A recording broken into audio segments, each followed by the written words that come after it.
In the gleaming towers of Silicon Valley, a brilliant software engineer was about to face the cruelest betrayal of her career. What started as grief over a devastating personal loss took a shocking turn when she came face to face with her boss's complete lack of humanity. Sarah Mitchell wasn't your typical tech employee. For 3 years, she had poured her soul into building revolutionary AI systems, known for her unwavering loyalty and technical brilliance. When Richard Blackstone dismissed her miscarriage as domestic drama and threatened her job, she discovered a capacity for calculated revenge that would transform her from victim to digital executioner, ultimately deleting 5 years of his life's work in a single devastating act of perfect justice. Before we jump back in, tell us where you're tuning in from, and if this story touches you, make sure you're subscribed, because tomorrow I've saved something extra special for you.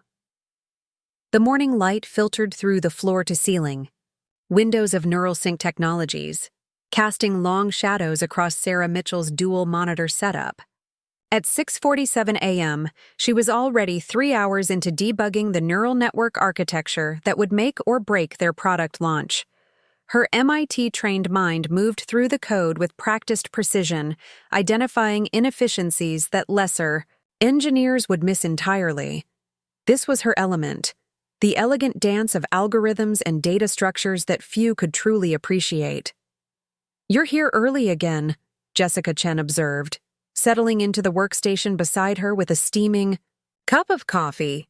At 26, Jessica possessed the eager hunger of someone still proving herself, but Sarah had recognized her potential immediately.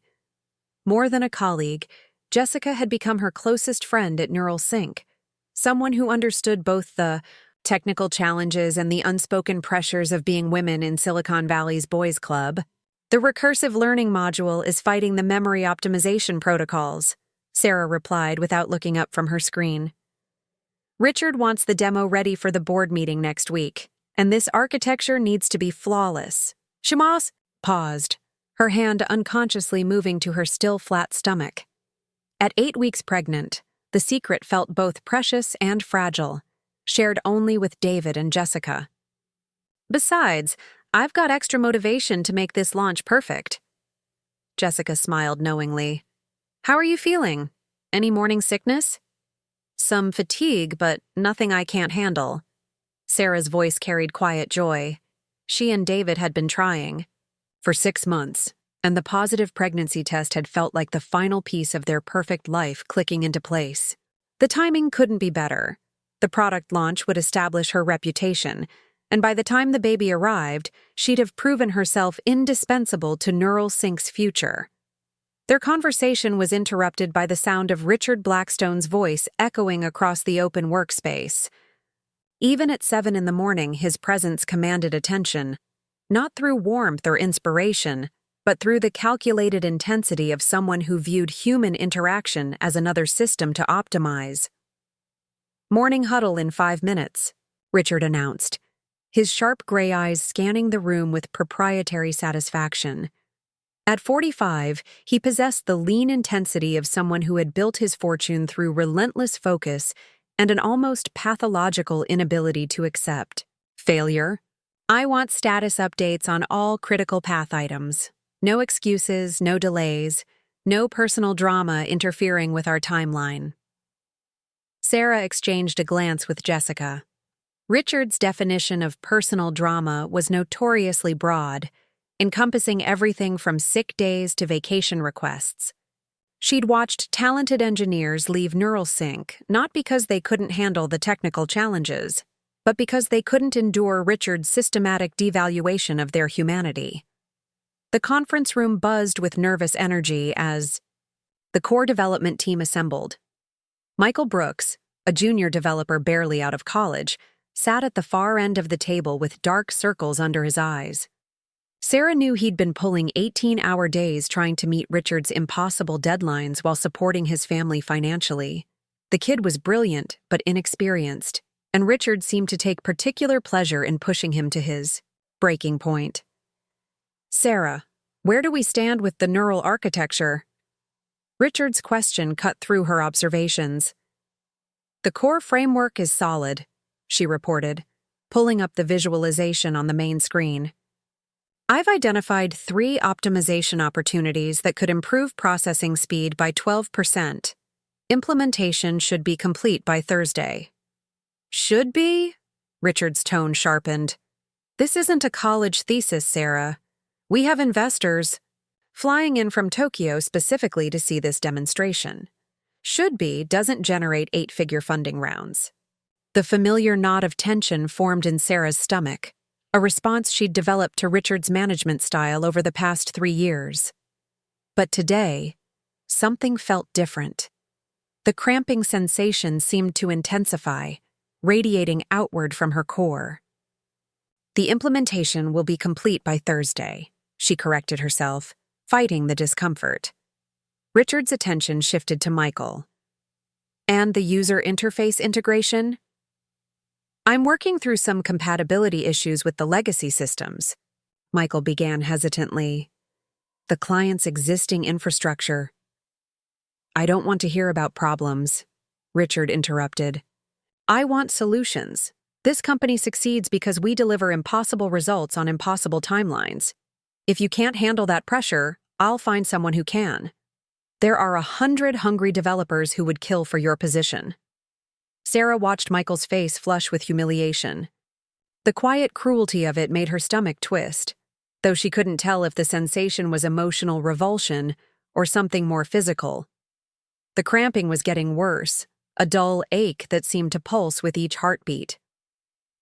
Richard, Jessica, interjected carefully. Maybe we could focus on the work instead of coddling underperforming team members? Richard's smile was razor-sharp. Personal feelings don't ship products. Dedication does. Results do. Everything else is just noise. The meeting continued for another 20 minutes, but Sarah found it increasingly difficult to concentrate. The pain in her abdomen was becoming impossible to ignore, accompanied by a growing sense that something was fundamentally wrong. When Richard finally dismissed them, she remained seated, gripping the edge of the conference table. Sarah? Jessica's voice seemed to come from far away. Are you okay? The cramping intensified suddenly, sharp enough to make her gasp. This wasn't normal pregnancy discomfort. This was something else entirely. I need to, she started, then stopped as she felt warmth spreading between her legs. The realization hit her with crushing certainty, even before she looked down to see the dark stains spreading across her gray slacks. Oh God, she whispered, the words barely audible. Jessica followed her gaze and immediately understood. We need to get you to a hospital, right now. The next hours blurred together in a haze of fluorescent lights and clinical efficiency. David arrived at the emergency room with his hair still disheveled from sleep, having broken multiple speed limits after receiving Jessica's call. He held Sarah's hand as Dr. Martinez delivered the news they already knew but couldn't yet accept. I'm sorry, the doctor said with practiced gentleness. There's no heartbeat. You've suffered what we call a missed miscarriage.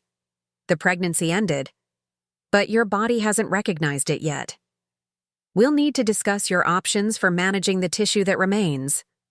David's grip on her hand tightened, and she could see him struggling to process words like tissue and remains when talking about their baby, their future. Is there anything we could have done differently? He asked, his voice thick with guilt and confusion. No, Dr. Martinez assured them. Miscarriage in the first trimester is unfortunately common, about 1 in 4 pregnancies. Usually, it's due to chromosomal abnormalities that are completely beyond anyone's control. This isn't anyone's fault. But Sarah barely heard the medical explanations.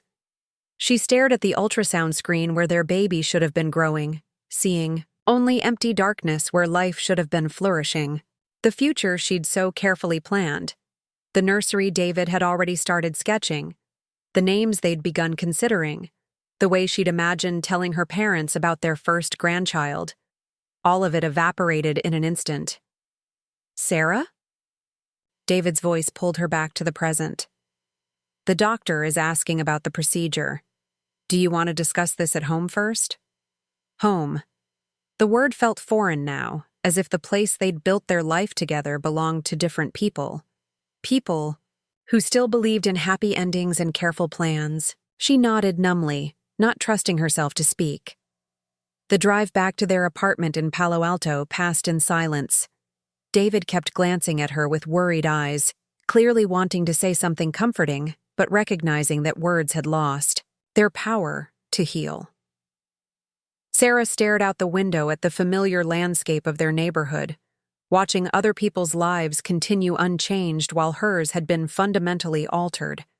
Back in their bedroom, Sarah lay curled on her side, while David sat on the edge of the bed, his hand resting lightly on her shoulder. "We'll get through this," he said quietly. "I know it doesn't feel like it right now, but we will. And when you're ready, we'll try again." Try again.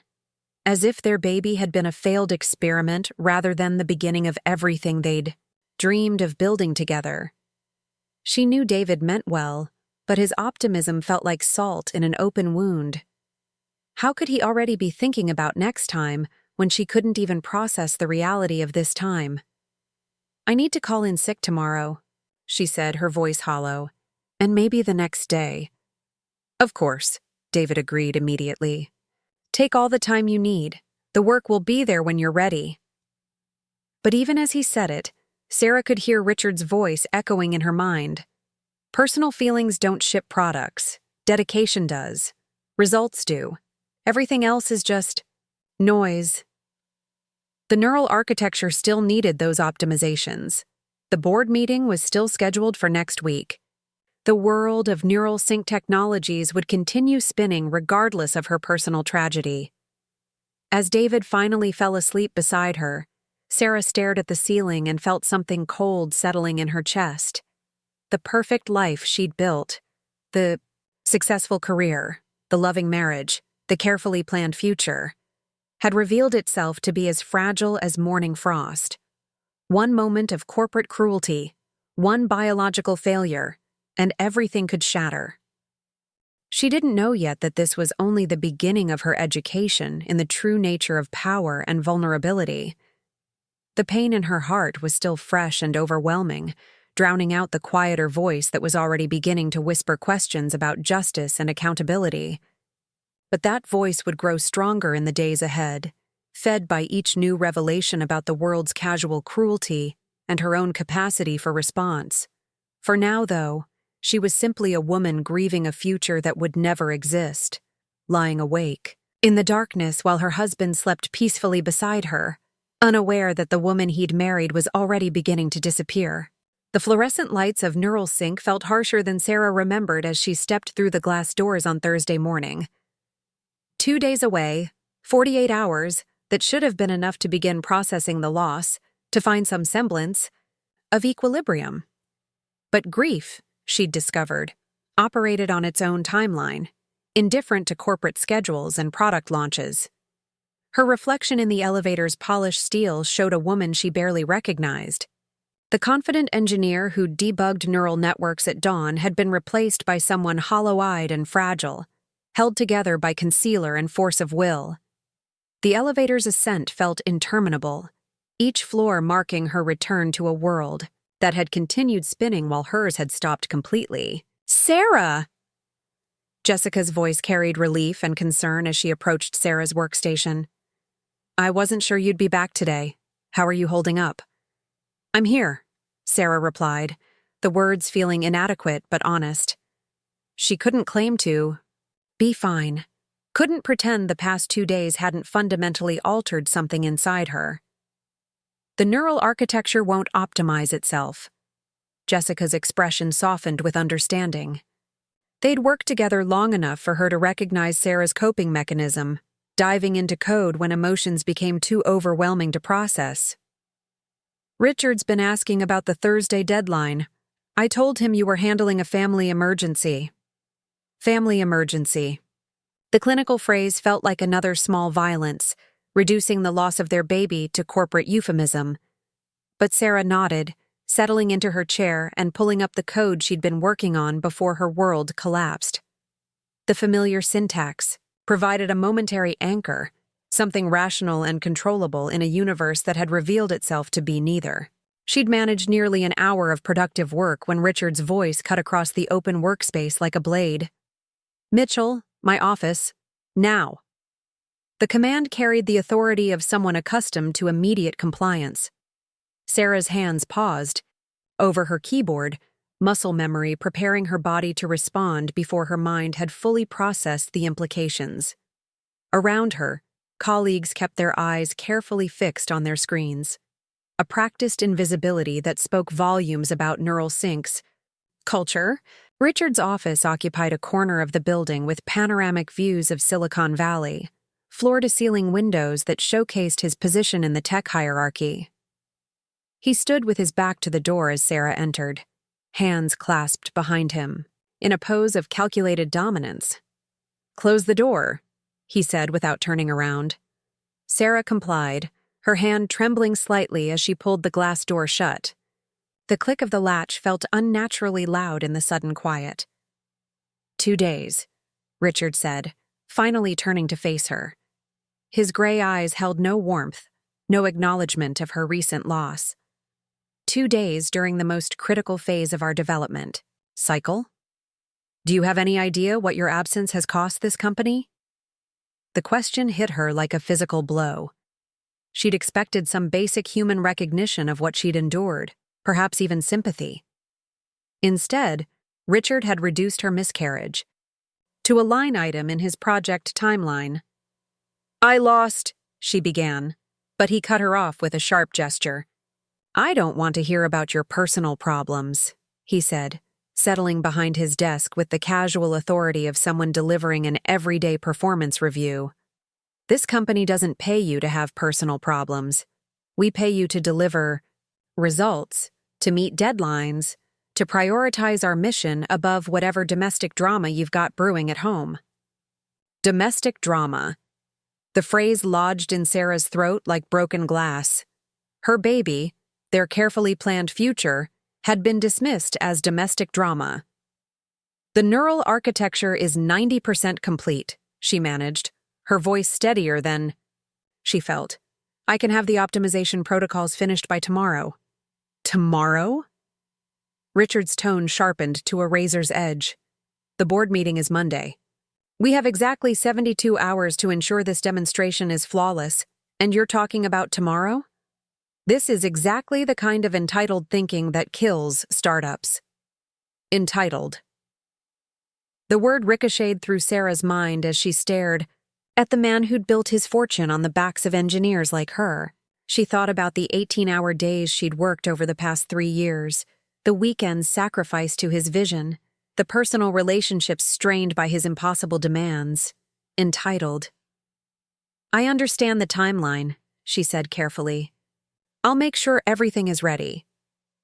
"You'll make sure," Richard repeated with mock consideration. "Here's what you need to understand, Sarah. This industry doesn't care about your personal circumstances. It doesn't care about your feelings, or your family planning, or whatever crisis you think justifies sabotaging our launch. It cares about results. And if you can't deliver those results with the dedication this company requires, I'll find someone who can."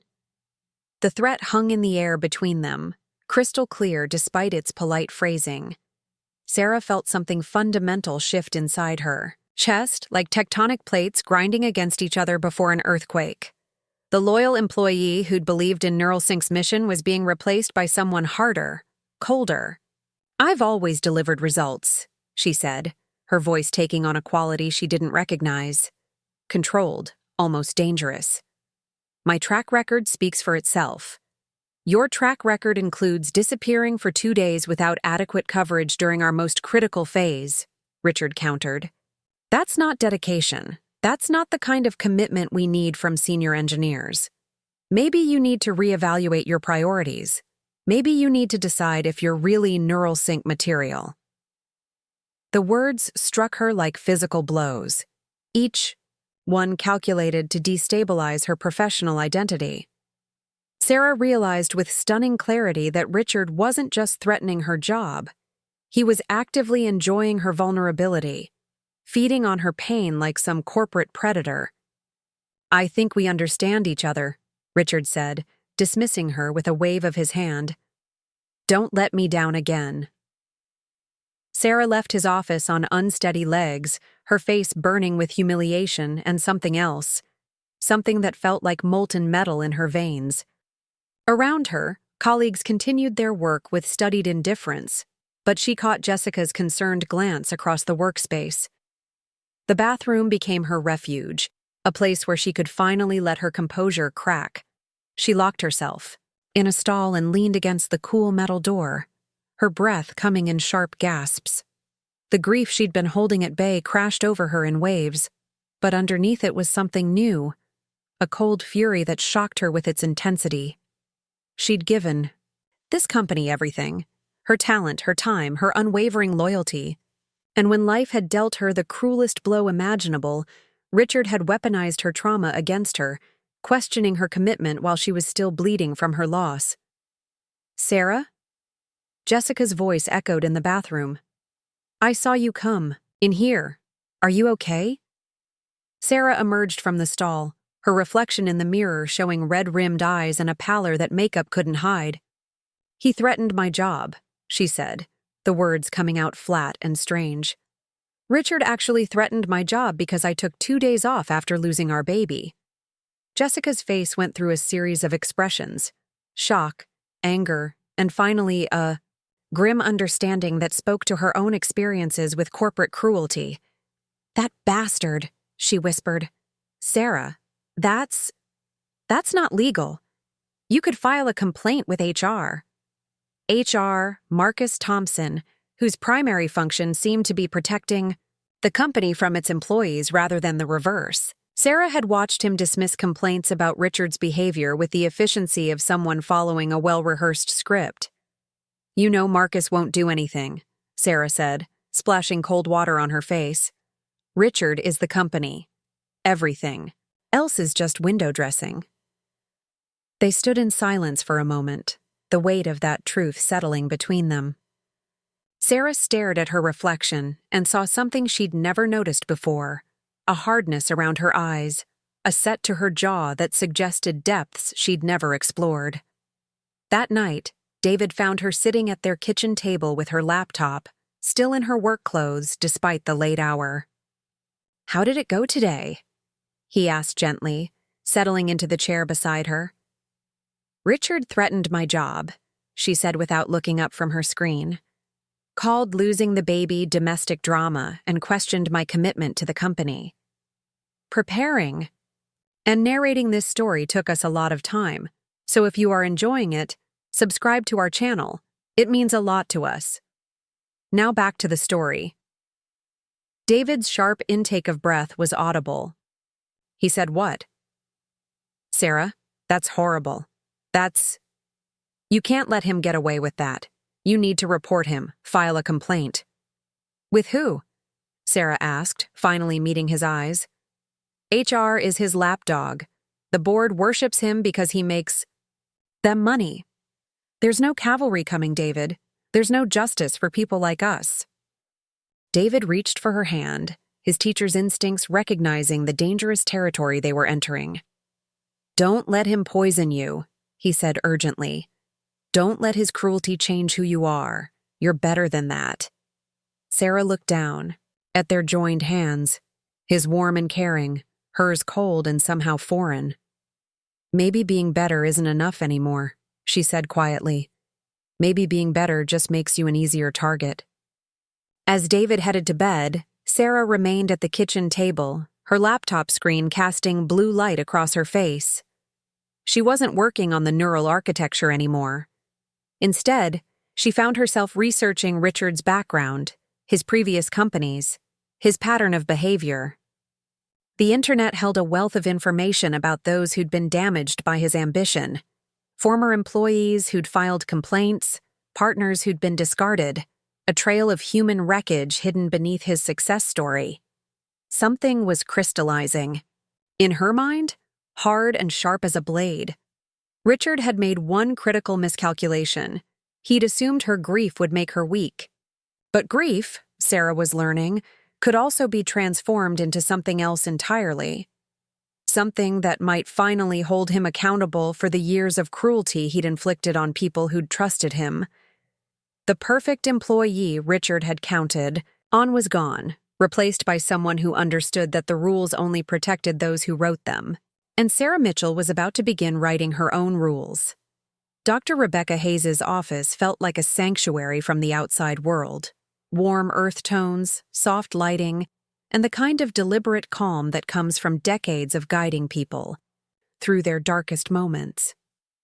Sarah sat in the oversized chair across from the therapist, her posture carefully controlled, hands folded precisely in her lap. "How are you sleeping?" Dr. Hayes asked, her voice gentle but observant. At 50, she possessed the kind of weathered compassion that came from specializing in pregnancy loss, helping women navigate grief that society often preferred to ignore.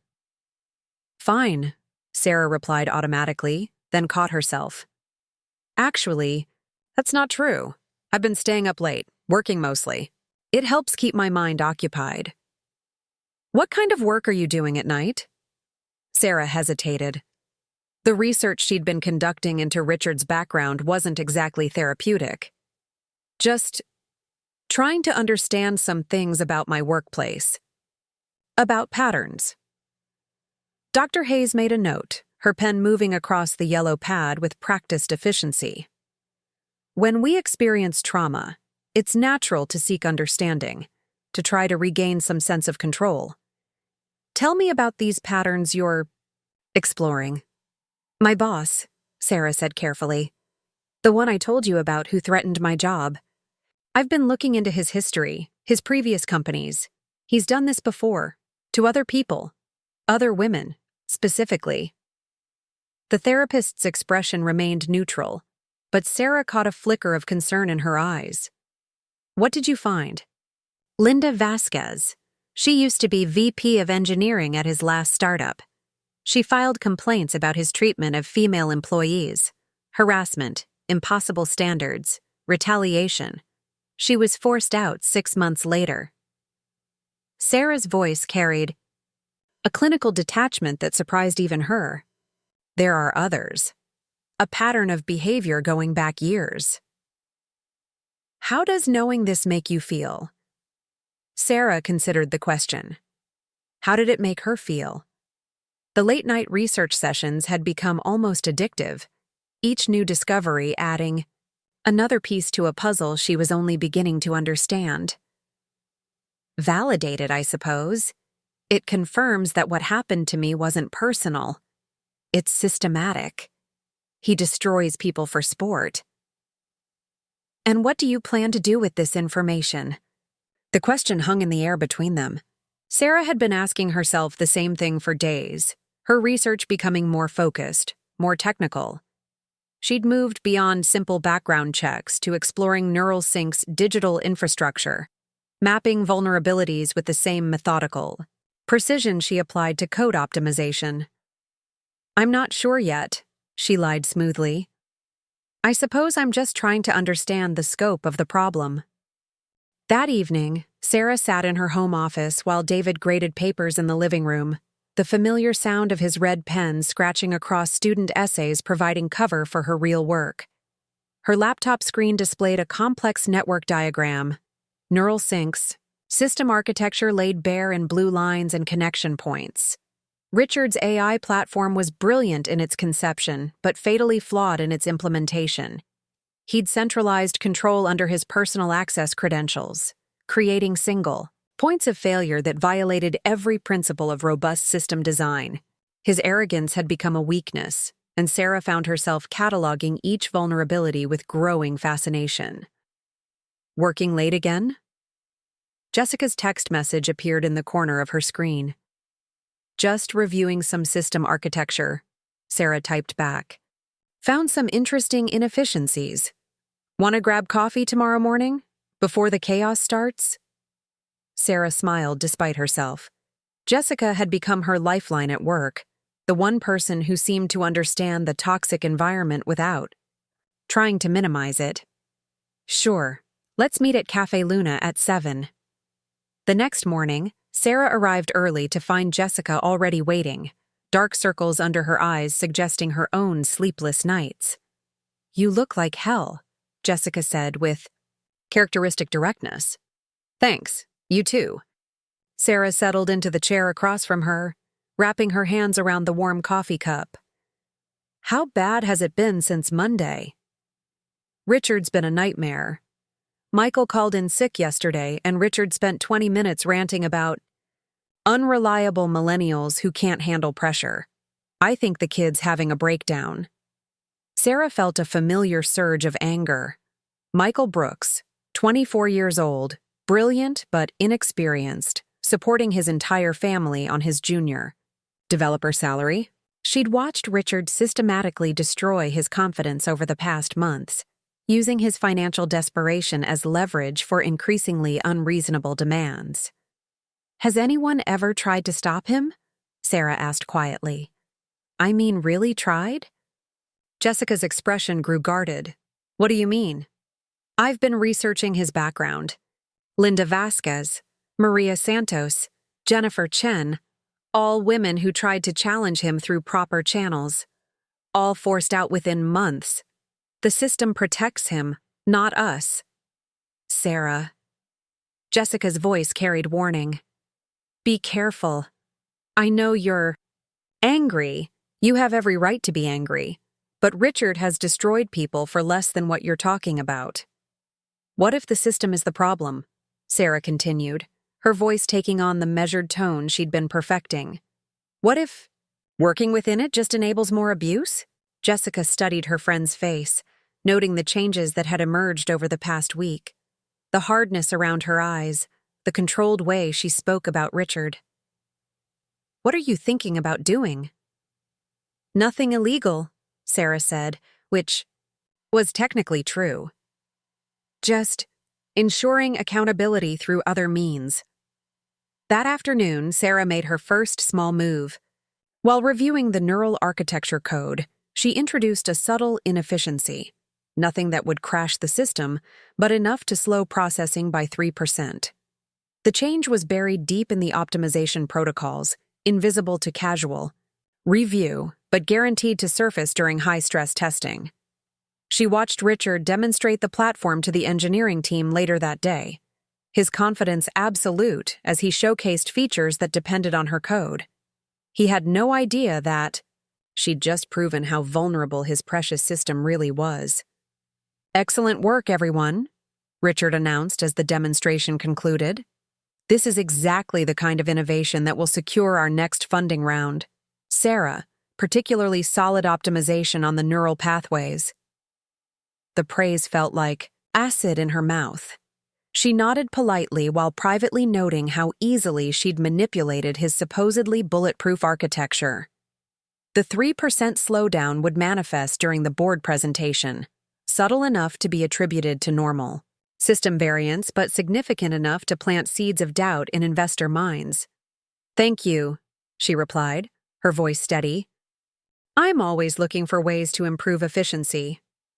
That evening, David found her in the kitchen, staring out the window at their neighbor's garden. "Penny for your thoughts?" "I've been thinking about accountability," she said, without turning around. "About how people like Richard get away with destroying lives while hiding behind corporate structures." David moved to stand beside her, his reflection joining hers in the darkened glass. "The system isn't perfect, but there are ways to fight back. Lawsuits, media attention, regulatory complaints. The system is designed to protect people like him," Sarah interrupted. "Every complaint Linda Vasquez filed was buried. Every HR report was dismissed. The media doesn't care about workplace harassment unless it involves celebrities, and regulatory agencies are toothless against companies that generate tax revenue. So what's the alternative?" Sarah turned to face him, her expression unreadable in the dim kitchen light. "Maybe it's time to stop playing by rules that were written to ensure we lose." David felt a chill that had nothing to do with the evening. Sarah, you're scaring me. This isn't like you." "Maybe the old me wasn't strong enough to handle the real world," she replied quietly. Maybe she was naive to believe that being good and working hard would protect her from people like Richard. Don't let him change you into something you're not. Sarah smiled, but it didn't reach her eyes. What if this is who I've always been? What if losing the baby just stripped away the illusions that kept me compliant? As David struggled to find words, Sarah returned her gaze to the window. In the reflection, she could see both versions of herself, the woman she'd been and the woman she was becoming. The transformation was gradual but irreversible, like steel being forged in fire. Tomorrow, she would begin phase 2 of her research, diving deeper into NeuralSync's digital vulnerabilities. She would map every backup system, every redundancy, every point where Richard's arrogance had created opportunity for someone patient enough to exploit it. The perfect employee was gone, replaced by someone who understood that true justice sometimes required stepping outside the boundaries of conventional morality. And Sarah Mitchell was just beginning to discover how far outside those boundaries she was willing to go. The coffee shop on University Avenue buzzed with the familiar energy of Silicon Valley ambition. Startups pitching to investors, engineers, debugging code over lattes, the endless cycle of innovation and desperation that defined the tech ecosystem. Sarah arrived 10 minutes early, choosing a corner table where she could observe the entrance while maintaining privacy for the conversation she'd carefully orchestrated. Linda Vasquez walked through the door at exactly 2:15 p.m., her presence commanding attention despite her casual attire. At 42, she carried herself with the confidence of someone who'd survived corporate warfare and emerged scarred but unbroken. Her dark hair was streaked with premature silver, and her eyes held the wariness of someone who'd learned not to trust easily. Sarah Mitchell? Linda approached the table with measured steps. Thanks for reaching out. I have to admit, I was curious when you mentioned Richard Blackstone in your message. Thank you for meeting me, Sarah replied, standing to shake hands. Linda's grip was firm, professional, but her eyes were already cataloging details. Sarah's hollow appearance, the careful way she held herself, the barely controlled intensity that radiated from her like heat. You look like someone who's recently discovered what kind of man Richard really is, Linda observed as they settled into their chairs. How long have you worked for him? 3 years. Until recently, I thought I was building something meaningful. Sarah's voice carried the bitter edge of disillusionment. I reached out because I found your complaint records from Synergy Dynamics. I'm sorry about what happened to you. Linda's expression hardened. Which version did you find? The sanitized HR summary or the real story? I found enough to understand the pattern. Female engineers reporting harassment, impossible performance standards, systematic retaliation. And I found what happened when you tried to fight back through proper channels. Proper channels, Linda repeated with dark humor. You mean the channels designed to protect the company from liability while silencing victims? How refreshing to meet someone who still believes those might work. Sarah leaned forward slightly, her voice dropping to ensure privacy. I don't believe they work anymore. That's why I wanted to talk to you about alternative approaches. Linda studied her carefully, recognizing something familiar in Sarah's controlled fury. What did he do to you? The question hit deeper than Sarah expected. For a moment, the careful facade she'd been maintaining cracked, revealing the raw grief underneath. I had a miscarriage 2 weeks ago, lost our first baby during a company presentation. When I returned to work, Richard threatened my job for taking 2 days off to grieve. Called it domestic drama. That was interfering with the product launch. Jesus Christ! Linda's professional composure dissolved into genuine horror. Even for Richard, I'm so sorry. No one should have to endure that level of cruelty. I've been researching his background since then. Your case, Maria. Santos at TechFlow, Jennifer Chen at DataMesh. How many careers has he destroyed? How many lives? More than you know, Linda replied grimly. The ones who file complaints are just the tip of the iceberg. Most people quit quietly, too broken or scared to fight. He's perfected the art of legal brutality. Sarah pulled out her laptop, opening a file she'd prepared. I've been mapping his current vulnerabilities. NeuralSync's architecture has some interesting flaws. Centralized control systems, minimal redundancies, single points of failure that violate basic security protocols. Linda's eyebrows rose as she scanned the technical diagrams. You've done your homework. This level of analysis. You're not just angry. You're planning something. I'm exploring options, Sarah corrected carefully. Hypothetical scenarios, where someone might finally hold him accountable for years of abuse. Hypothetically speaking, Linda said, matching Sarah's cautious tone. What kind of accountability are we discussing? Before Sarah could answer, her phone buzzed with a text from Jessica. Emergency team meeting in 20 minutes. Richard's on the warpath about something. I have to get back to the office, Sarah said, gathering her laptop. But I'd like to continue this conversation. Are you interested in discussing hypothetical justice? Linda was quiet for a long moment, her fingers drumming against her coffee cup. I spent 2 years trying to expose Richard through legal channels. 2 years of depositions, lawyers, and watching him destroy other women while the system protected him. So yes, I'm very interested in discussing alternatives. They exchanged contact information, and Sarah felt a surge of satisfaction as she walked back to NeuralSync. For the first time since her miscarriage, she wasn't facing Richard's toxicity alone. The emergency meeting was already in progress when Sarah slipped into the conference room. Richard stood at the head of the table, his face flushed with barely controlled rage as he addressed the assembled engineering team. Completely unacceptable performance degradation in yesterday's stress testing, he was saying. The neural processing showed a 3% efficiency loss that wasn't present in previous builds.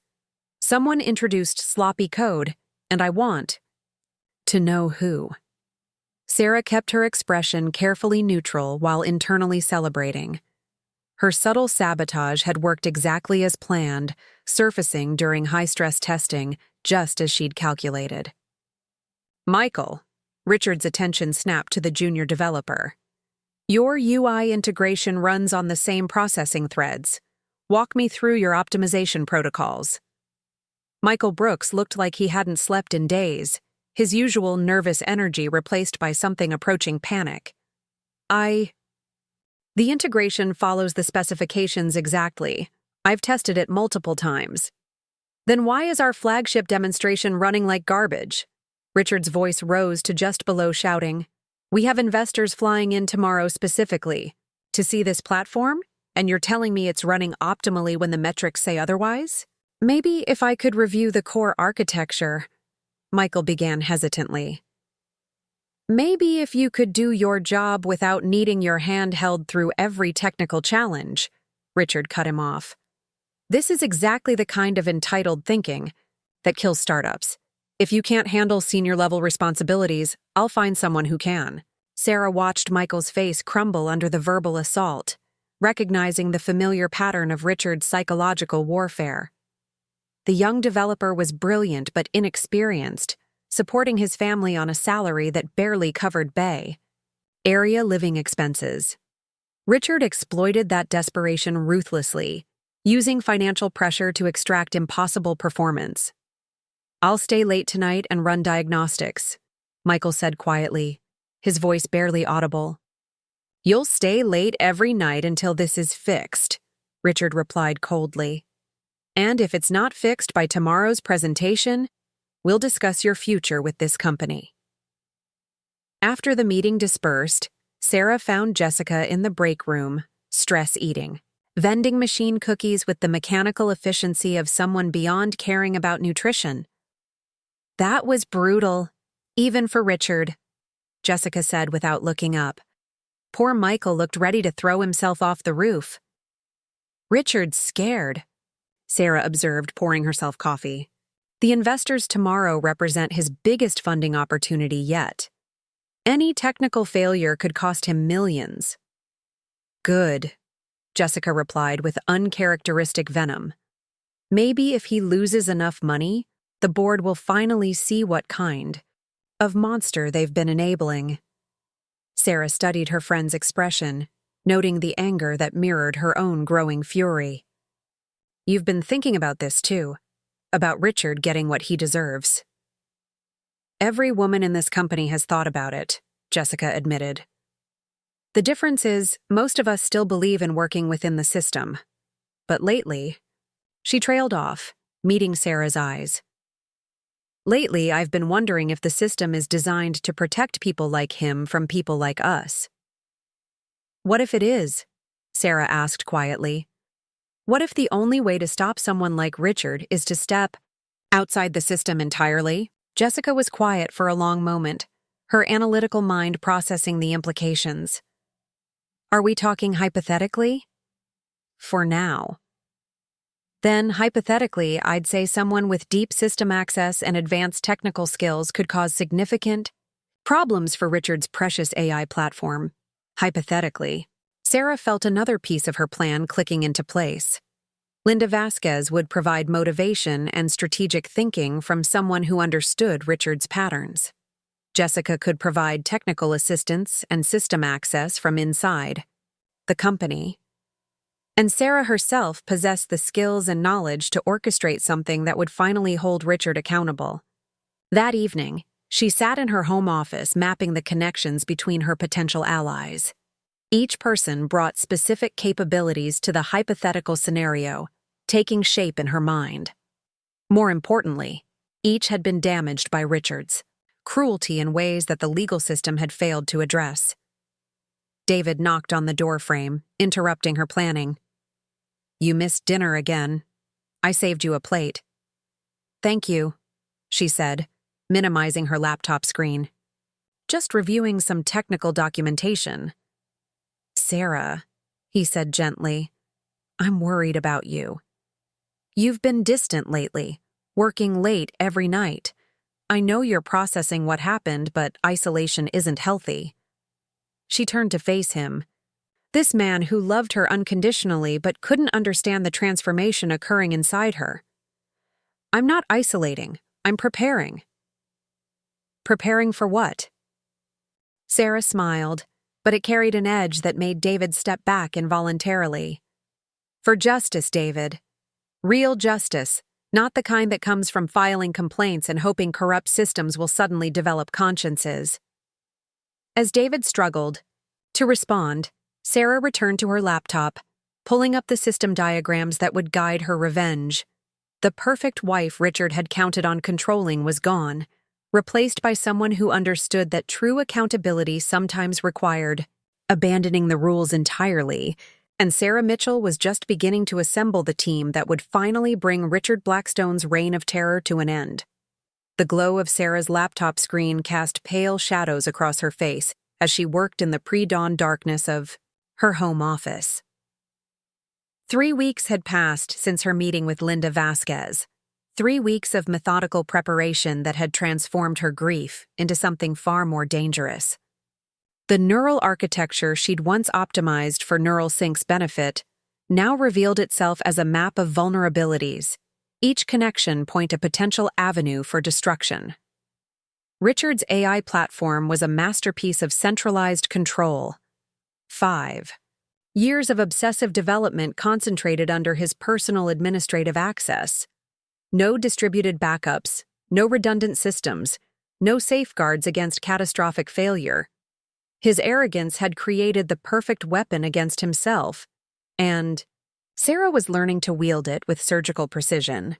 The backup protocols are stored here, she murmured to herself, tracing pathways through the system architecture with practiced familiarity.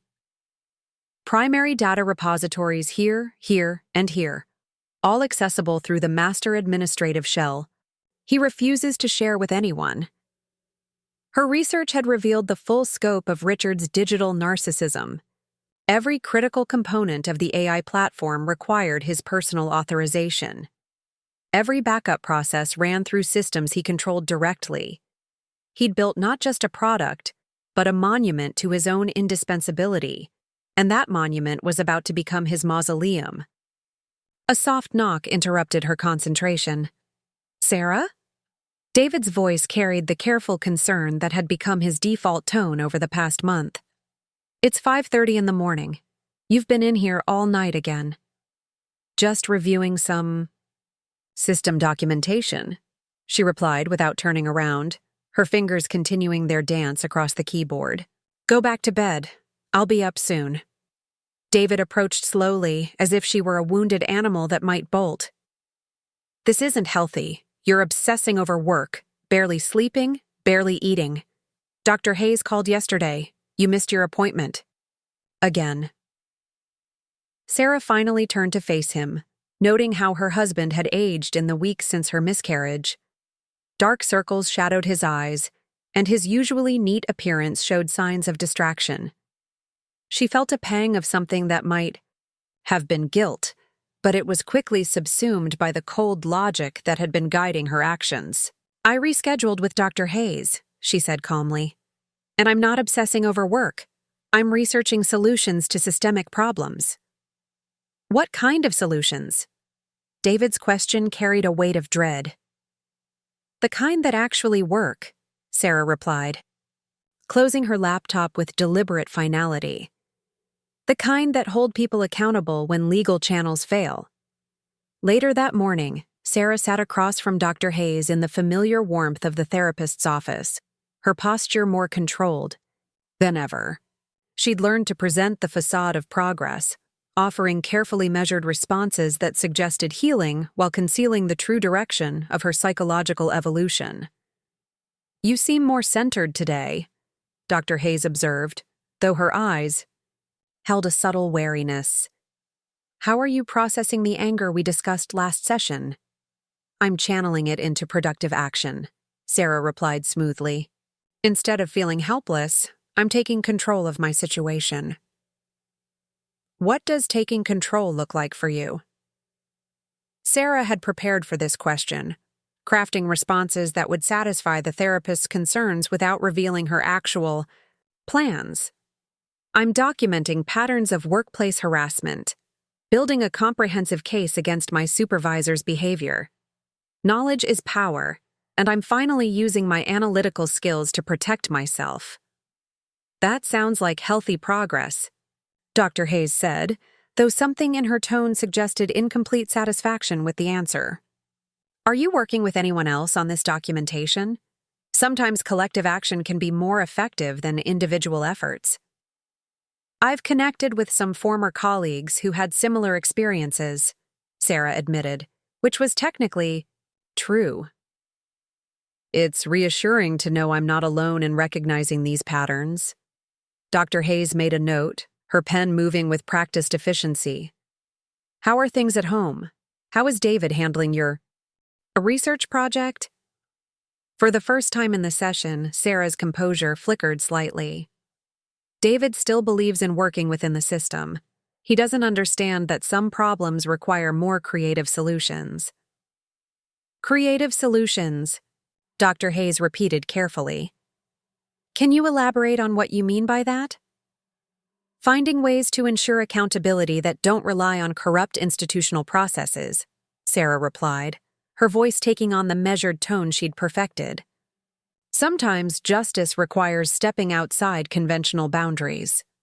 After the session, Sarah drove directly to Neural Sync, her mind already shifting from therapeutic performance to the technical challenges awaiting her. The parking garage felt different now, not the symbol of professional achievement it had once represented, but the staging ground for something far more significant. Jessica was waiting by Sarah's workstation with 2 cups of coffee and an expression of barely contained excitement. "I've got news," she said in a low voice. "Richard's granted me elevated system access for the presentation prep, full administrative privileges on the neural processing cores." Sarah felt a surge of satisfaction that she carefully concealed. Over the past weeks, she'd been subtly maneuvering Jessica into position, creating technical challenges that required expanded access while maintaining plausible deniability about her true motivations. "That's excellent," Sarah replied, accepting the coffee with steady hands. "The timing couldn't be better. I've identified several optimization opportunities that require deep system access." They worked together throughout the morning, Sarah guiding Jessica through increasingly sophisticated system modifications under the guise of performance enhancement. Each change served dual purposes: legitimate improvements that would pass casual inspection and careful preparation for the architecture of destruction Sarah was assembling. "This is brilliant work," Jessica said as they reviewed the morning's modifications. "The processing efficiency gains are significant, but more importantly, these changes give us unprecedented insight into the system's core functions." "Knowledge is power," Sarah agreed, echoing her earlier words to Dr. Hayes. "The more we understand about how Richard's platform really works, the better we can optimize it."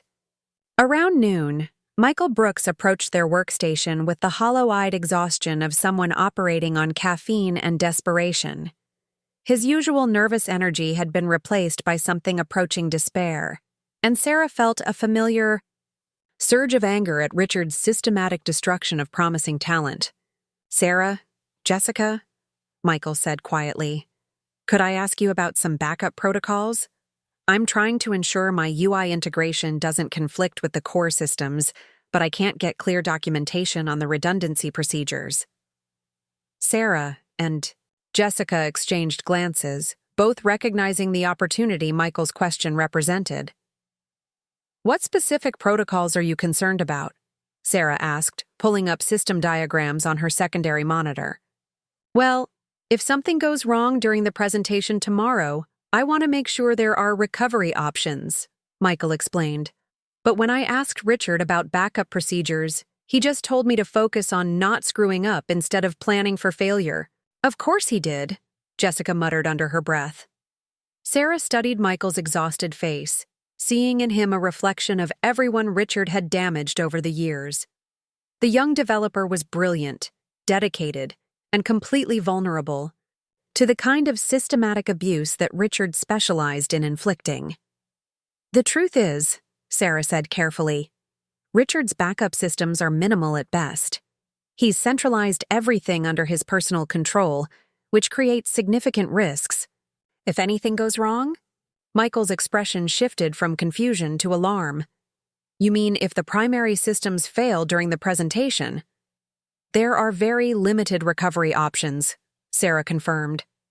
"It's one of the platform's most significant vulnerabilities, but Richard refuses to acknowledge it because it would require sharing administrative control." "That's insane," Michael said. "You're telling me our entire product demonstration depends on systems with no meaningful redundancy?" "Welcome to Richard Blackstone's management philosophy," Jessica replied with dark humor. "Centralized control matters more than robust engineering." As Michael walked away with obvious distress, Sarah felt another piece of her moral transformation crystallizing. Richard hadn't just created technical vulnerabilities through his arrogance, he'd created human ones as well. Employees like Michael, trapped by financial necessity and corporate hierarchy, had become collateral damage in Richard's narcissistic power games. That evening, Sarah returned to her home office with renewed purpose. The conversation with Michael had reinforced her conviction that conventional approaches would never hold Richard accountable. The system protected him too completely, insulated him too thoroughly from the consequences of his actions. But systems, Sarah knew, were only as strong as their weakest points. And Richard's weakness was his absolute need for control. The same trait that had made him successful had also made him vulnerable. She opened her laptop and began the final phase of her technical preparation. Tomorrow's investor presentation would showcase Richard's AI platform to potential funders, his moment of ultimate triumph. But it would also provide the perfect opportunity for someone with deep system knowledge and administrative access to demonstrate just how fragile his digital empire really was. The neural pathways she'd spent 3 years optimizing would become the conduits for his destruction. The backup systems he'd refused to implement would leave him defenseless against coordinated attack. And the centralized architecture he'd insisted upon would ensure that when his platform failed, it would fail completely and irreversibly. Sarah Mitchell, the loyal employee, had spent months building Richard's dream. But Sarah Mitchell, the agent of his destruction, was about to tear it down with the same methodical precision she'd once used to create it. The only question remaining was whether she possessed the final resolve to cross the point of no return, to transform from victim into executioner, and accept the moral weight of what that transformation would cost. As she worked through the night, mapping the final details of Richard's digital doom, Sarah discovered that the answer was no longer in doubt. Some lines, once crossed, revealed new territories of the soul that could never be unexplored. And, tomorrow, Richard Blackstone would learn that his greatest creation had become the instrument of his perfect destruction. The emergency notification pinged on Sarah's phone at 8:47 p.m. on Friday night, just as she and David were settling down to their first quiet dinner together in weeks. The message was from Michael Brooks. "Family emergency. Dad in hospital. Can't come in this weekend. Richard is furious." Sarah stared at the text, her mind immediately calculating the implications. The investor presentation was Monday morning. 3 days away, and Richard would be in full crisis mode, demanding impossible solutions to cover Michael's absence. This was the catalyst she'd been waiting for, the moment when Richard's cruelty would provide perfect justification for her final preparations. "Everything okay?" David asked, noting her expression. "Work emergency," she replied, already reaching for her laptop. "One of our junior developers had a family crisis, and our CEO is about to make it worse." 20 minutes later, her phone rang. Richard's name appeared on the screen like a digital summons to battle. "Mitchell, we have a problem." Richard's voice carried the edge of barely controlled fury. "Your protege Brooks has decided that his weekend is more important than our company's future. I need you and Chen in the office tomorrow morning to cover his responsibilities." "Richard, his father is in the hospital." "I don't give a damn about his personal problems," Richard cut her off. "We have the most important presentation in this company's history on Monday, and I will not let some entitled millennial's family drama sabotage 5 years of work. Be here at 7 a.m. sharp, or start looking for a new job." The line went dead, leaving Sarah staring at her phone in the sudden silence of their dining room. David watched her face cycle through emotions: shock, anger, and finally, something cold and calculating that made him shift uncomfortably in his chair. "Let me guess," David said quietly. "He wants you to work all weekend because someone had a family emergency." "Michael's father had a heart attack," Sarah replied, her voice taking on the controlled tone that had become her default. "He's in intensive care, and Richard's response is to threaten our jobs if we don't abandon our weekends to cover his work." "That's horrible. Surely there are labor laws." "Laws don't apply to people like Richard," Sarah interrupted, standing abruptly.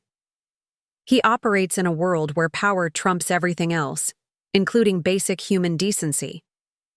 She moved to her laptop, fingers flying across the keyboard with renewed purpose.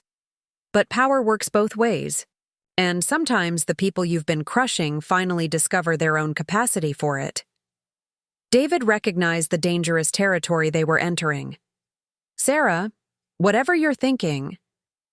"I'm thinking that Michael shouldn't have to choose between his dying father and his livelihood," she replied without looking up from her screen. "I'm thinking that Richard has finally pushed too far, and it's time for consequences." The next morning, Sarah arrived at NeuralSync to find Jessica already at her workstation, looking as grim as she felt. The office felt different on weekends, emptier, more sterile, like a stage set waiting for Monday's performance to begin. "This is insane," Jessica said without preamble. Michael's father is literally fighting for his life, and Richard wants us to work a 48-hour marathon to cover his absence. It's perfectly logical from Richard's perspective, Sarah replied, settling at her workstation. Human suffering is just another variable to be optimized around. The question is whether we're going to keep enabling it. Jessica studied her friend's expression, noting the same cold calculation that had been growing stronger over recent weeks. What are you suggesting? I'm suggesting that Richard's presentation depends entirely on systems he refuses to share, or back up properly, Sarah said, pulling up the neural architecture diagrams. And those systems have some very interesting vulnerabilities that someone with administrative access could exploit. Sarah. Jessica's voice carried warning. Are we talking about sabotage? We're talking about accountability, Sarah corrected. Richard has spent years destroying people's lives while hiding behind corporate structures. Maybe it's time he experienced some vulnerability himself. Over the next 6 hours, Sarah guided Jessica through what appeared to be routine system maintenance, but was actually the final implementation of her revenge architecture.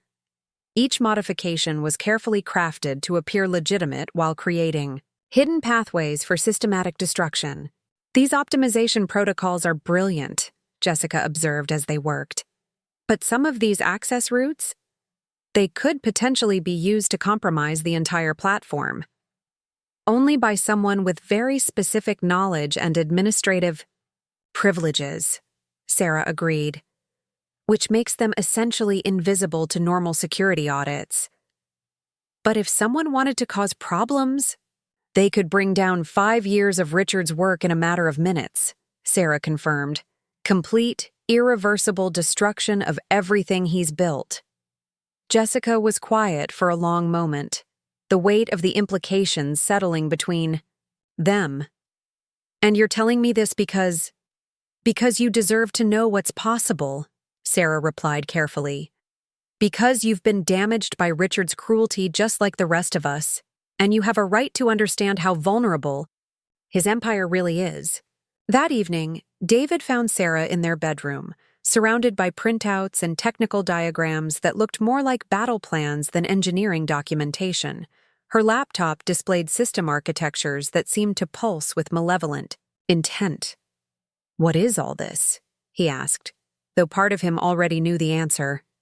Sarah looked up from her work, her expression unnaturally calm. Research into Richard's personal life, his business practices, his psychological profile. Everything I need to understand my enemy. Your enemy? David's voice cracked slightly. Sarah, he's your boss, not your enemy. This level of obsession isn't healthy, isn't it?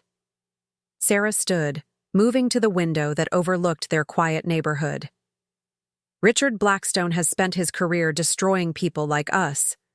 People who believe in fairness, who work hard, who think dedication will be rewarded. He's a predator, David, and predators only understand one language. Which is? Sarah turned back to face him, and David saw something in her eyes that made him step backward involuntarily. Force, she said simply. Overwhelming, undeniable, force applied with surgical precision. You're scaring me, David whispered. This isn't the woman I married. Maybe the woman you married was too naive to survive in the real world, Sarah replied. Maybe she needed to evolve into someone capable of fighting back. David tried one more approach, his teacher's instincts searching for the rational person he'd fallen in love with.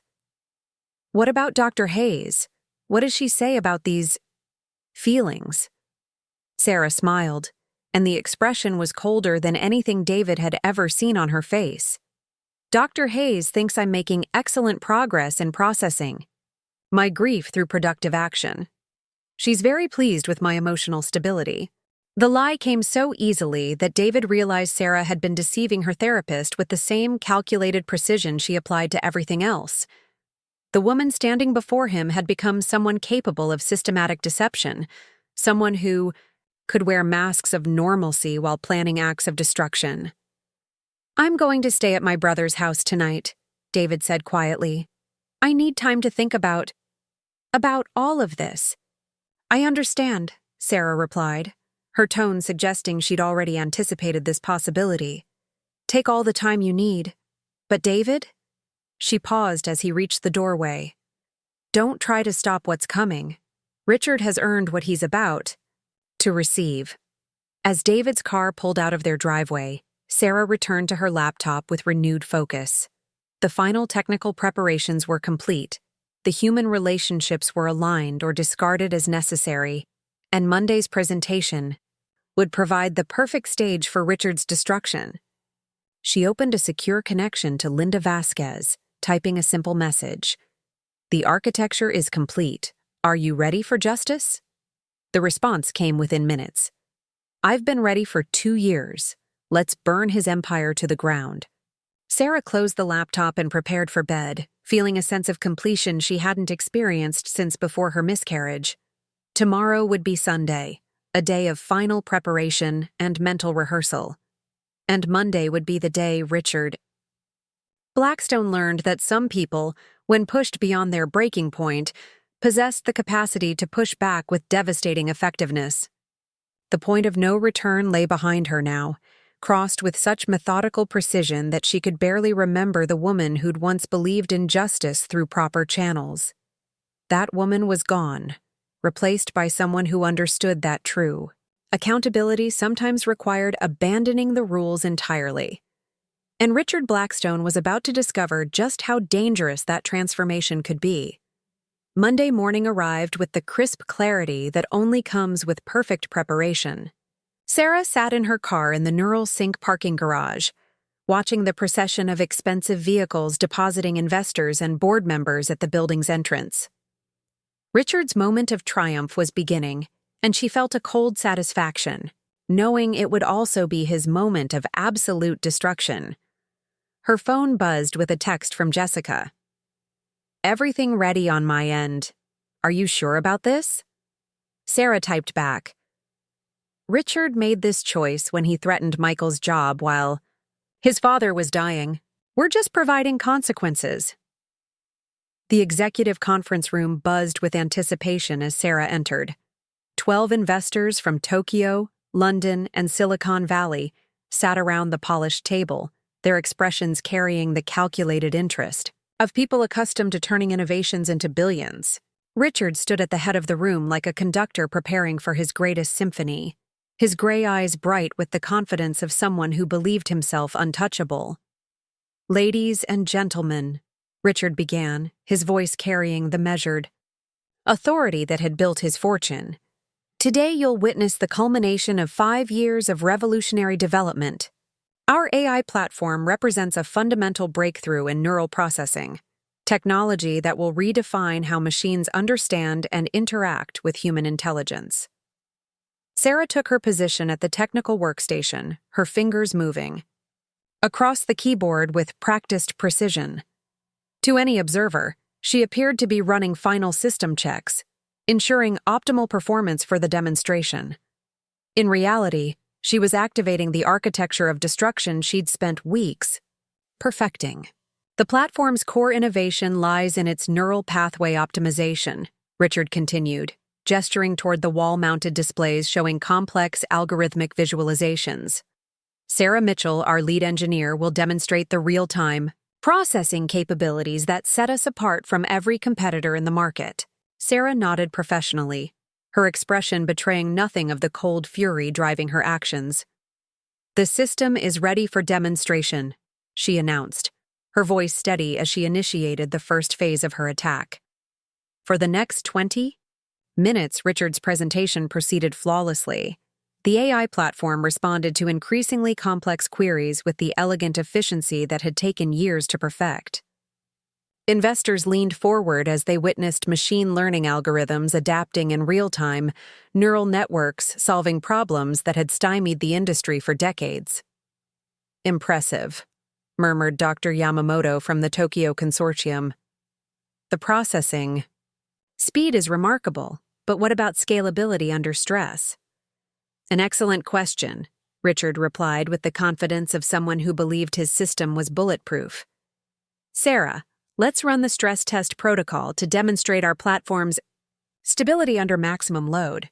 This was the moment Sarah had been waiting for. As Richard initiated the stress test sequence, she began implementing the deeper layers of her sabotage. Hidden processes she'd embedded over weeks of careful preparation started executing, each one designed to appear as normal system variants until they reached critical mass. Processing load at 60%, Richard announced, watching the performance metrics with satisfaction. Notice how the neural pathways maintain optimization even as we approach maximum capacity. Behind the polished presentation, Sarah's malware was spreading through the system like digital cancer. Each backup protocol was being corrupted, each redundancy system compromised. Richard's 5 years of work was being systematically destroyed from within, and he had no idea the execution had already begun. Load at 80%, Richard continued, his confidence absolute. The platform maintains full functionality even under extreme. The first warning alert appeared on his secondary monitor. A small notification about a memory allocation error, easily dismissed as routine system variance. Richard glanced at it briefly, then returned his attention to the investors. Sarah felt a surge of dark satisfaction as she watched the warning indicators beginning to cascade across her hidden monitoring screens. The neural architecture was starting to destabilize exactly as she'd calculated, each process failure triggering additional corruption in connected systems. Load at 90%, Richard announced, though his voice carried a slight edge as more warning notifications began appearing. As you can see, our platform maintains. The first system crash was subtle, a momentary freeze in the visual display that lasted less than 2 seconds.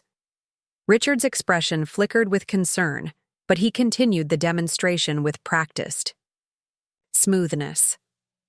Minor interface lag, he explained to the investors. Perfectly normal during extreme stress testing. But Sarah could see the fear beginning to creep into his eyes as more systems started showing instability. The backup processes he'd never properly implemented were failing to catch the cascade of errors she'd unleashed. His centralized architecture, designed to showcase his control, was becoming the mechanism of his complete destruction. Load at 95%, Richard said, though his voice now carried unmistakable tension. The main display was showing sporadic glitches, visual artifacts that suggested fundamental processing errors. Jessica, positioned at her workstation across the room, caught Sarah's eye with an expression of dawning horror. She was beginning to understand the true scope of what Sarah had implemented, watching years of collaborative work being systematically destroyed in real time. Michael Brooks, monitoring system performance from his station, noticed the anomalies first. His exhausted eyes widened as he recognized patterns that shouldn't exist, corruption spreading through core systems at impossible speeds. Sarah, Michael called out, his voice cutting through Richard's continued presentation. I'm seeing massive instability in the neural processing cores, multiple critical errors across all primary systems. Richard spun toward the technical stations, his face flushing as he saw the wall of red warning indicators that had suddenly appeared across every monitoring screen. What the hell is happening? System-wide cascade failure, Michael reported, his fingers flying across his keyboard in desperate attempts at damage control. Primary databases are corrupting, backup protocols are failing, and the core neural architecture is... The main display went completely black. In the sudden silence, 12 of the world's most sophisticated investors watched 5 years of development die in real time. The AI platform that was supposed to revolutionize machine learning had just suffered complete, catastrophic failure during its most important demonstration. This is impossible, Richard whispered, his face pale as he stared at the dead screens. The system has multiple redundancies, backup protocols. The backup systems are corrupted too, Jessica reported, her voice hollow as she realized the extent of the destruction. Everything's gone. Primary data, secondary storage, even the development archives. Sarah watched Richard's expression cycle through disbelief, panic, and finally a dawning recognition of absolute loss. His life's work, 5 years of obsessive development, hundreds of millions in investor funding, the foundation of his entire professional identity, had been erased in a matter of minutes. "Can we recover anything?" Dr. Yamamoto asked quietly, though the tone suggested he already knew the answer. Michael's voice was barely audible. "It's all gone. Complete data destruction across all systems. I've never seen anything like this. Level of comprehensive failure." Richard turned toward Sarah, something in his eyes suggesting the first glimmers of suspicion. But she met his gaze with the same professional composure she'd maintained throughout the demonstration, her expression showing appropriate concern for the technical disaster that had apparently struck without warning. "I'm sorry," she said, her voice carrying just the right note of bewildered sympathy. "I don't understand how this could have happened. The system was performing perfectly until the stress test." As investors began gathering their materials with the efficient disappointment of people accustomed to failed ventures, Richard stood frozen among the wreckage of his ambitions. The untouchable CEO had just learned that some people, when pushed beyond their limits, possessed the capacity to push back with devastating precision. And Sarah Mitchell, watching his empire crumble in real time, felt the cold satisfaction of perfect justice finally delivered to someone who had never believed consequences could touch him. The Neural Sync offices felt like a tomb by Tuesday afternoon. 37 employees had been laid off overnight as Richard scrambled to contain the financial hemorrhaging from Monday's catastrophic demonstration. The investors had withdrawn, their offers within hours, leaving the company with enough capital for perhaps 6 weeks of basic operations. Sarah sat at her workstation, surrounded by the hollow efficiency of a workplace in its death throes. Around her, remaining employees moved with the mechanical precision of people processing their own professional mortality. The brilliant AI platform that had once represented the future of machine learning had been reduced to corrupted code fragments and devastating financial losses. "It doesn't make sense," Michael Brooks muttered for the 100th time, staring at diagnostic reports that revealed nothing useful. Dark circles shadowed his eyes. He'd spent 36 straight hours trying to understand how 5 years of development could vanish so completely. The failure patterns are too systematic, too comprehensive. This wasn't random corruption. Jessica approached Sarah's desk with the careful movements of someone walking through a minefield. "Richard wants to see you in his office," she said quietly. "He's been interviewing everyone who had system access during the presentation." Sarah felt a flicker of anticipation rather than fear. She'd prepared for this moment, crafting explanations that would deflect suspicion while maintaining plausible deniability. "Did he say what specifically he wants to discuss?" "Technical architecture," Jessica replied, though her eyes suggested deeper concerns. "Sarah, some of the failure patterns. They're too precise, too targeted. If someone did this deliberately, who would want to destroy their own company?" Sarah asked with perfect innocence, though she noted how Jessica's suspicion was beginning to crystallize into something more dangerous. Richard's office had transformed from a temple of corporate success into a war room of desperation. Technical diagrams covered every surface, printouts and system logs scattered across his desk like the debris of a digital explosion. The confident CEO had been replaced by a hollow-eyed man consumed by the magnitude of his loss. "Sarah," Richard said without preamble, "I need you to walk me through the system architecture one more time. Every component, every connection, every vulnerability you can identify." For the next hour, Sarah performed her greatest acting challenge, helping. Richard searched for the very sabotage she'd implemented while maintaining the facade of a loyal employee. She explained system vulnerabilities with clinical precision, pointing out weaknesses in his centralized architecture while carefully omitting the specific pathways she'd exploited. The failure cascade suggests someone with intimate knowledge, Of our neural processing cores, Richard observed, his gray eyes studying Sarah with uncomfortable intensity. Someone who understood not just the current architecture, but how to exploit the backup protocols. Unfortunately, that describes most of our senior engineering staff, Sarah replied calmly. Anyone with administrative access could theoretically cause this kind of damage, though I can't imagine why they would. That evening, Sarah returned to her empty house, the silence amplifying her growing realization of what she'd truly accomplished. The satisfaction she'd expected felt hollow, overshadowed by the recognition that her revenge had consumed innocent lives alongside Richard's guilty one. 37 families now faced unemployment because of her actions. Her phone buzzed with a text from David. Saw the news about Neuralsync? Are you okay? She stared at the message for long minutes before responding, I'm fine. The company isn't. Dr. Hayes called an hour later. Sarah, I saw the reports about your workplace. This must be incredibly stressful given everything you've been processing. It's actually liberating, Sarah replied, the honesty surprising even herself. Richard's empire is crumbling, and for the first time in months, I feel like justice is being served. Justice? Dr. Hayes' voice carried a note of concern. Sarah, when you talk about justice in relation to workplace failures, I mean that sometimes bad things happen to bad people, Sarah clarified smoothly. And sometimes that's exactly what the universe intended. After ending the call, Sarah sat in her kitchen and confronted the reality of her transformation. The woman who'd once believed in fairness and proper channels had become someone capable of systematic destruction. The grief that had shattered her heart had crystallized into something far more dangerous.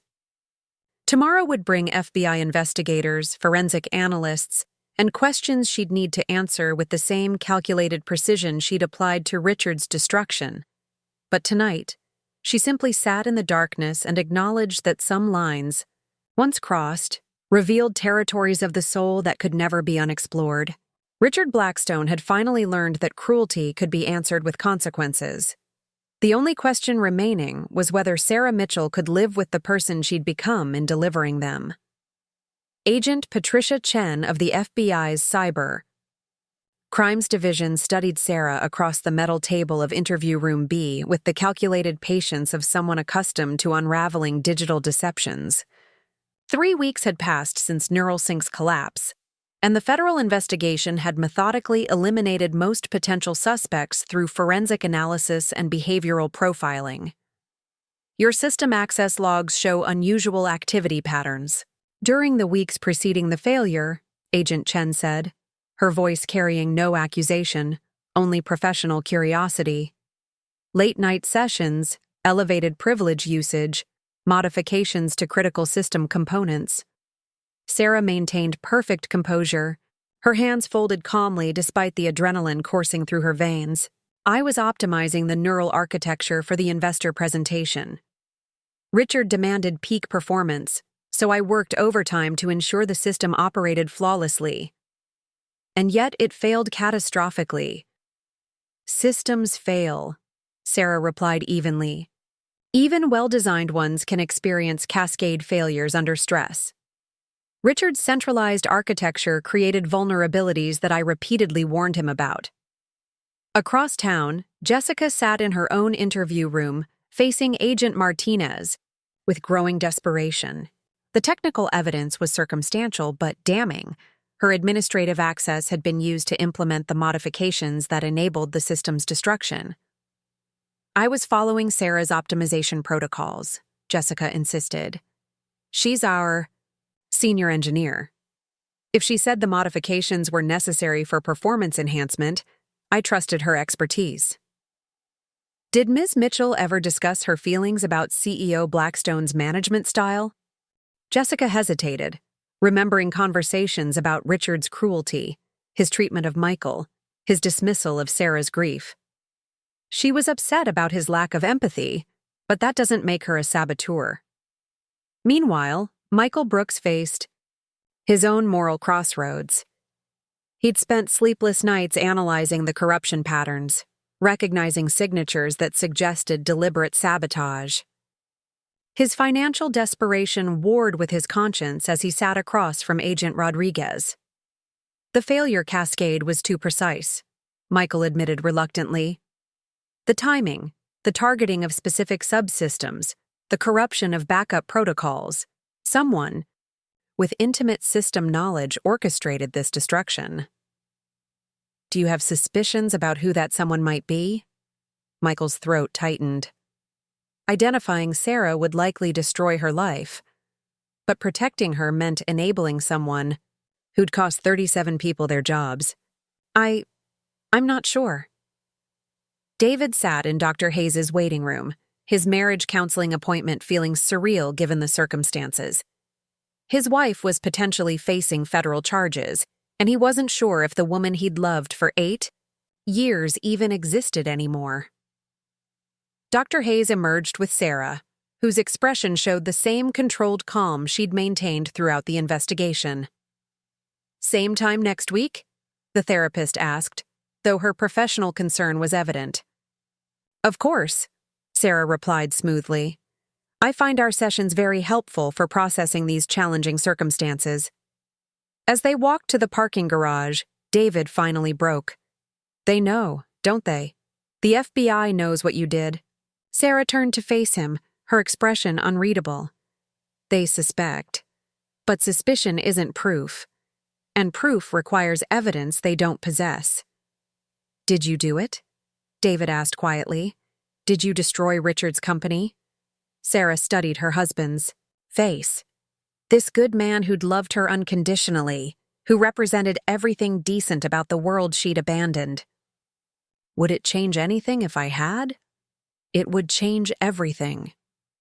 Then maybe, Sarah said with devastating calm, you already have your answer. 6 months later, Sarah sat in her new apartment overlooking San Francisco Bay, watching the morning fog roll across the water. The FBI investigation had concluded without charges, insufficient evidence despite overwhelming suspicion. Richard's lawsuit for corporate sabotage had been dismissed. She was free, technically, but freedom came with its own prison. David had filed for divorce. Jessica refused her calls. Michael had found work elsewhere, carrying the weight of his silence. Dr. Hayes had referred her to a colleague, citing irreconcilable therapeutic differences. The financial settlement from NeuralSync's dissolution had provided her with comfortable isolation. Richard, bankrupted and broken, had disappeared from Silicon Valley entirely. Justice, such as it was, had been served. Sarah opened her laptop and began coding, a new project, something constructive for the first time in months. Her reflection in the screen showed a woman transformed, hardened by grief and tempered by revenge. She'd become exactly what she'd needed to be to survive. Richard's cruelty. Whether that transformation represented growth or corruption remained an open question, one she would carry for the rest of her life. Up next, you've got 2 more standout stories right on your screen. If this one hit the mark, you won't want to pass these up. Just click and check them out. And don't forget to subscribe and turn on the notification bell so you don't miss any upload from us.